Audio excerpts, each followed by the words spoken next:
Magandang araw po sa inyong lahat. Kumusta na po kayo? Nandito naman po ang pobreng Kapampangan for today video. At yan, ipapakita ko sa inyo itong lugar na ito. Itong pamayanan ng Tuwal. Tingnan ninyo, oh. Ito yung sa Tuwal. Napakaliit na pamayanan ito. At nandito ako ngayon sa lugar. Hindi ito lungsod o siyudad. Ito yung maliit na pamayanan ng Tuwal.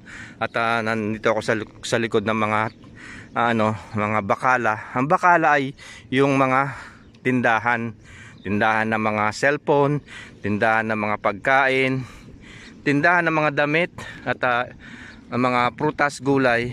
Ayan. May supermarket din doon na medyo may malaki na. At ayan, nakikita ninyo dito yung mga bahay na malaki. Yan yung bahay ng mga Saudi. Ayan ang moderno na bahay na ngayon. At dito, ayan, yung bahay ng mga Saudi nung unang panahon pa yan. At dito sa lugar na ito, mga siguro buhangin, disyerto pa ang lugar na ito noong unang panahon. At dito ang kabuhayan ay ang pangingisda dahil malapit sila dito sa dagat. At ayan, nakikita nyo yung mga bahay na yan. Yan yung mga bahay ng Saudi. Ang lalaki, mga moderno na yan. At tingnan natin itong bahay ng Saudi nung unang panahon, guys. Ayan, oh. Dito yan sa Tuwal. Ayan ang bahay. Yan ang matandang bahay ng Saudi. More than 100 years na ito siguro, itong bahay na yan. Kasi doon sa Tin Village is 600 years na yun. At dito sa part na ito, meron ako natanungan ng mga Saudi dito na isa na matanda na 60 years old na siya dito. Dinatnan niya pa ito. So lagpas 100 na siguro ito. I think nang yun nga, at hindi ako sigurado at sa mga manonood natin dyan. Pero siguro nga nasa 100 na taon na ito. Tingnan ninyo, oh. At ang kanyang platada, putik, muds o clay, yung ginagawang paso ba. At yung mga nuno sa punso noon na bata tayo, natatakot tayo sa mga nuno sa punso. yun. At ito yung sa side, kikita niyo. At dito wala na giba na sa tagal na ng panahon. Ayan, oh, kikita ninyo. Medyo malaki-laki na rin itong bahay na ito. Kung sa atin noon, may bahay tayo mga nipa, tsaka mga dahon ng nyug, at kahoy. Yun ang bahay natin sa Pilipinas. Pero dito, yung gawa ng mga bahay dito isa mud o putik. Ganyan yung mga bahay ng mga matatandang Saudi noon. At saka yung mga marmol dahil sa kabundukan sila. At dito sa lugar na ito, dahil malupa at mabuhangin, ayan ang ginawa nilang bahay. At mainit dito nung unang panahon siguro, puro buhangin. At tara, pasok tayo. Ayan, oh. At ang kanyang kesame, tingnan ninyo, oh. Yan ay troso ng dates o tamar. Pinakarop yan. Tingnan ninyo, guys, oh. At yung kanyang platada, putik, mud. At tingnan niyo, pasok tayo. At sa tagal ng panahon na ito, siguro yung mga ninuno pa nito, mga henerasyon, hindi nila pinatibag. Tingnan niyo, oh, yung troso ng dates. Ayan yung bahay nila. At ang kanilang mga stakans nun, may mga tumira siguro ito, mga bago pa lang, mga late third nakalipas ng 50 na taon na yan. May mga rep na eh. Ayan, no. Tingnan ninyo, yan ay pinag-iistakan nila ng mga isda siguro, yung box. Ayan, nandyan sa ibaba. At ang kanilang bubong noon ay yung dahon ng dates at saka yung mga troso. Ayan na nasa loob. Ayan o, kikita ninyo. Malamig kahit na mainit kasi nga lupa siya. Ayan yung bahay ng Saudi noong unang panahon. At tara, punta pa tayo banda rito. Ayan o, kikita ninyo. Wasak-wasak na yung bahay nitong Saudi. Ngayon ay 40 na 45. So nasa ano siguro to, mga 19th century, 19 o 18th century pa to. Hindi ko alam, basta 1900 pa to. Ayan. At tara, pasya pa tayo banda roon at para makita natin yung mga iba pang mga bahay nila. Ayan na. Tingnan ninyo oh.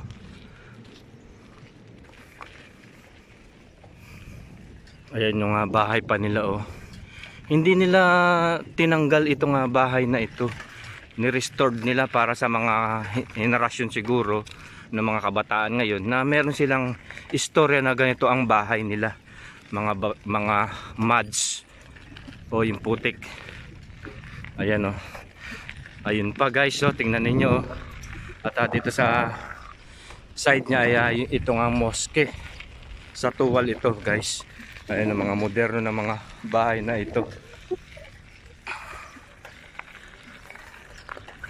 At ito pa yung mga bahay guys oh. Ang laki ng bahay na ito, hindi pa nila tinibag yung pinakaposte.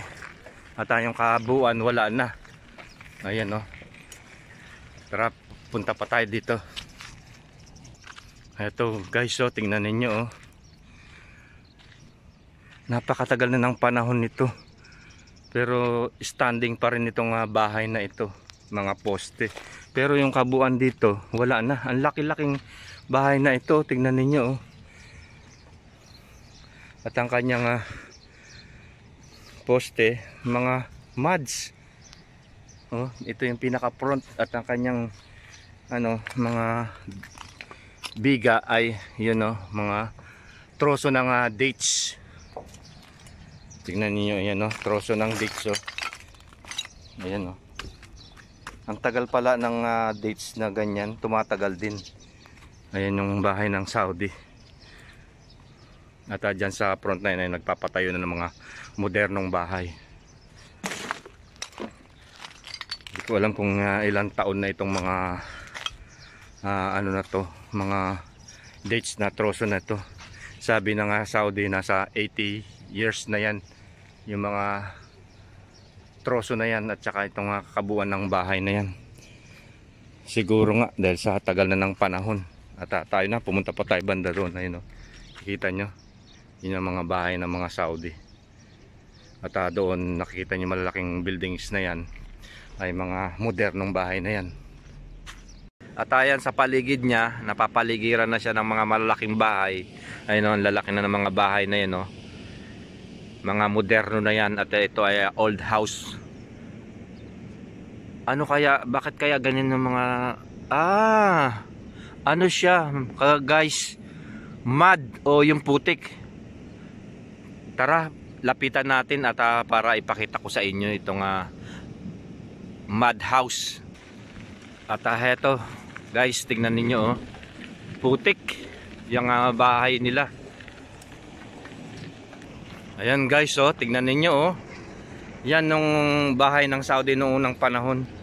Siguro dito na wasak na. Ayan nakita nyo, wala na yung kalahati. Pero dito, ito yung kwarto. Tingnan ninyo oh. Talagang mud siya. Putik. Ayan oh. Hindi siya nakaplatada. May platada man dyan mang sa side. Pero sa loob niya is mud. Putik oh. Diba? Ano pa. At dito tara, pasok tayo mga kapatid.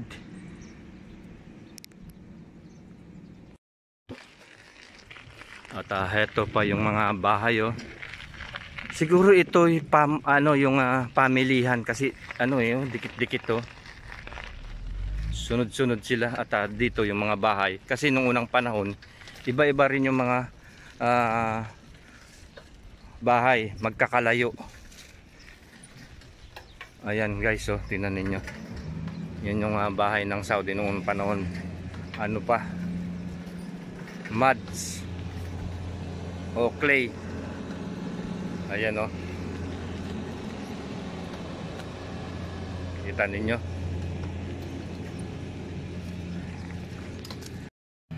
At hetol, punta tayo sa malapitan. Ito yung pinaka front.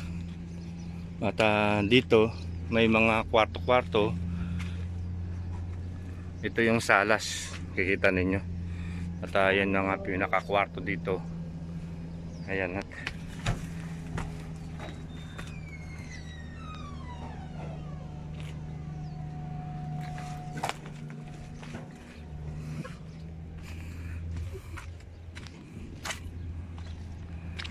tignan nyo yung mga troso nila, oh. Ayan, oh. Ito yung dito sa ibabaw ng roof nila, yung bubungan at ang kanilang mga bubong ay yun na. Ito yung mga dates, oh. Tagal na ng panahon nitong bahay na yan. Ayan, tingnan nyo yung mga sanga ng dahon ng dates.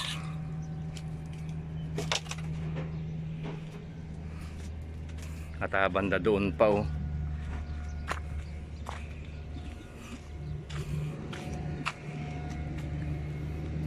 Muds, putik, malamig siguro itong bahay na ito. Kasi 'di ba kapag umiinom tayo sa sa banga, napakalamig ng tubig. Naalala ko nung kabataan ko, yung lolo ko.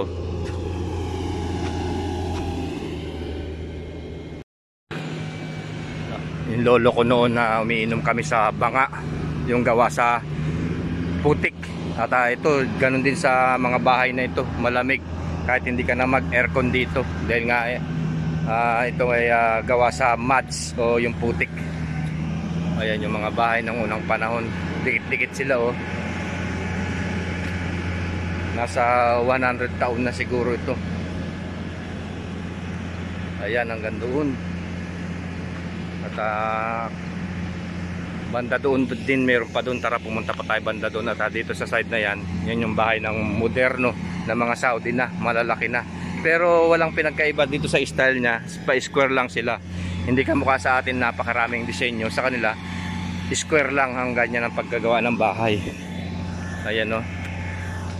Tara na, pumunta pa tayo banda doon para makita pa natin ang mga bahay dito.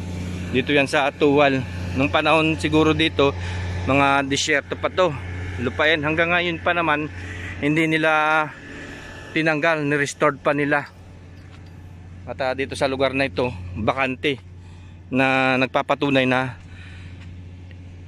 ni-restored pa nila. At para makita ng mga kabataan na mga Saudi na meron silang ganito na istorya na bahay na nanirahan. Ang mga bato, tingnan ninyo, oh. Hinalo-halong mga bato, matitigas na bato at muds. At tayo na, pumunta pa tayo banda doon. Ayan ang mga bahay ng Saudi noong unang panahon, 100 years ago. Ayan mga kapatid.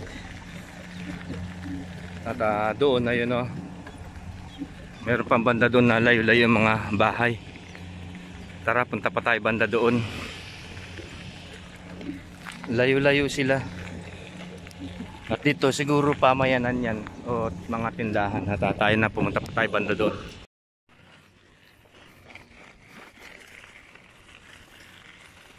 At hayun pa, medyo malayo-layo doon sa banda doon. At heto yung bahay pa ng Saudi. Yan ay mga gawa sa muds, putik. At dito sa kapaligiran niya yung mga bagong moderno na bahay.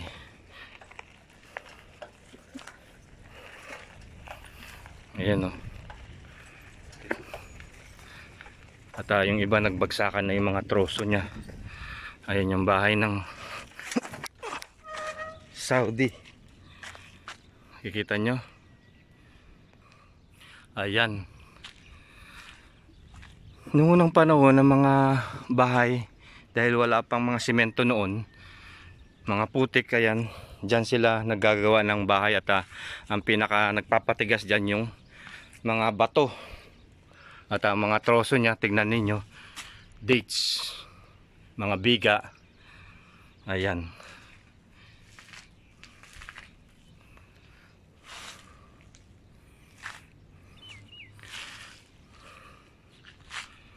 Ang edad nito siguro sabi ng mga Saudi nasa mahigit 100 taon na.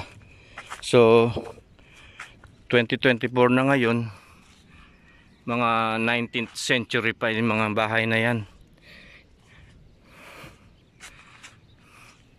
Yan ay gawa sa putik. Tingnan ninyo guys, oh. Alam niyo ba yung ginagawang paso o yung ginagawang banga nung kapanahunan ng ating mga lolo't lola? Nadatnan ko pa yun, yung banga, ang lamig uminom doon. At dito rin siguro dahil nga ano to, putik, malamig dito sa loob. At dito sa lugar dito sa Saudi, disyerto kasi ito at mainit.